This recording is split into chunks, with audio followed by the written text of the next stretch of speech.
Vaginas are not supposed to smell like roses and pastries and candy.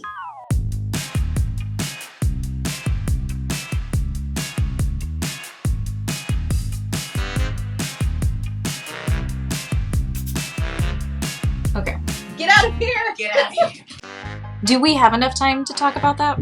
Kind of hard to explain to someone else what a vagina smells like because it's such a unique smell. And there are a couple of things that I can say it does not smell like, which is flowers, ocean breezes, potpourri. My vagina is not my toilet. Like, it doesn't need to smell like lavender or lilac or whatever it is. I always say that vagina should smell like vagina, which means that it can smell different throughout the menstrual cycle because the vagina has a natural flora in it, which consists of bacteria, and of course you have hormones coursing through your body. So things can smell just a little bit different at different times throughout the month. One of the most common and stigmatized smell is one that smells a little bit fishy.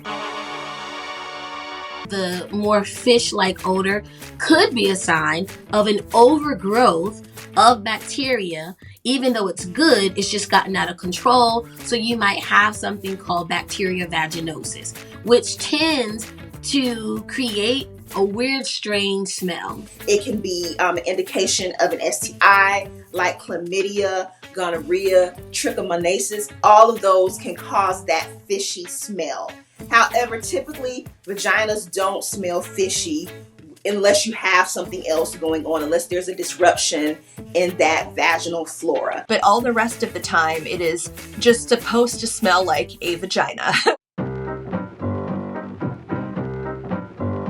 The vagina is a self-cleaning oven. So you really don't need to put anything up there, no herbs or spices, jade eggs, all those different things in order to detox or pH balance yourself. Like, you don't need to douche your vagina. You don't need to clean inside of it. Don't steam it. Like, it's definitely don't steam your vagina. So if we look at the vagina, we go up, there's a cervix at the end, and that cervix is tightly closed. So steam more than likely is not going to be able to penetrate that cervix in order to go up into your uterus to cleanse or detox it. Every time that you put something inside for a cleaning purpose, it's going to alter the vaginal microbiome. So if someone is trying to sell you a douche or a vaginal wash, these are absolutely things that I would avoid. So a lot of the products that get marketed by celebrities are things that have to do with like taking care of your vagina, cleaning it, and they're all so wholly unnecessary. In fact, if you overdo it with vaginal products, you can actually create the issues that you don't want to have, such as more odor or bacterial vaginosis. So they're actually more harmful than they are helpful. My general opinion on celebrity vaginal health products is that I hate celebrity vaginal health products. I mean, let's talk about the OG, right? Gwyneth Paltrow and Goop. Goop is mostly bullshit. Gwyneth Paltrow has her line of, was it Goop? Whatever. People like Gwyneth Paltrow have a great platform and they have money and they've got influence. And then they decide to go into the realm of, you know, femtech and fem hygiene, which is $1 billion industry. And it plays into this whole idea of you need to do more to your vagina for it to be beautiful and wonderful. And I call BS on it. Since the beginning of time and capitalism, it has been very profitable for people to make those of us with vaginas feel like they needed some kind of product to make them acceptable. Whether it's the smell, the look of them, and a lot of it's had to do with like preparing them the way that men think they should be. I think about how I grew up, and there was a lot of stigma associated with how the vagina smells and even menstruation. And I think it's okay to want to feel fresh and clean, but I worry about people stripping away the natural bacteria and flora that's already in the vagina just so they could feel clean or that it can smell like something not a vagina. Love Wellness is another company that I have a problem with. Let's just talk about their Perfect Condition vitamin for a minute here. So the name Perfect Condition, again, there's that shame culture, right? Vaginas are supposed to be perfect and cute and little and, just so, like a flower. It plays into this whole purity culture thing, which I can't stand because the opposite of purity is shame. And we live in a society where virginity is paramount and clean and fresh and young. I mean, that's really gross, right? Look at the bottle. It's got an angel's halo on it.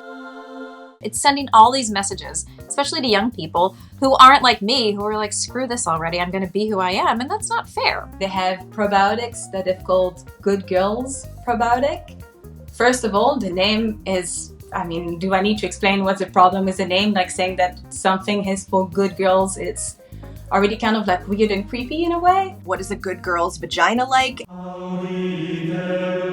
I think this is really shilling to the like purity culture idea and the idea that there is like somehow, good girls have clean vaginas, and that's one that I'm really taking issue with. I came across that today when I was doing some background research, and I was like, what the is this? But also just the idea that this product is supposed to like help with your vagina wellness and pH balance. Do you know what else does that? Like your vagina does that. And the FDA has not tested anything in this. But again, people can buy it at Target and other places and spend tons of money and play into this whole culture. Vagisil also came up with a new line that's called OMV that is targeting directly teens. And I find that pretty despicable to be capitalizing on teenagers' insecurities. The vaginal wellness and feminine hygiene industry is a multi-million-dollar industry, and I do not believe, based on any of the science or the medical experts, that these are products that we truly need. Don't buy these products. Everybody's vagina has a lovely natural vaginal smell, kind of an earthy, sweet, pungent smell. Vagina is supposed to smell like vagina. It's not supposed to smell like roses. Discharge is normal. That is actually a sign that your vagina is working and functioning properly as it should. I definitely think it's about knowing your vagina. Like, there's not necessarily a right and wrong smell, but it's like what smells right for you. Like, so what does your vagina typically smell like after intercourse or after menstruation or when you work out? Like, you kind of get to know your body and your vagina. Your natural scent is your natural scent, and you are fine.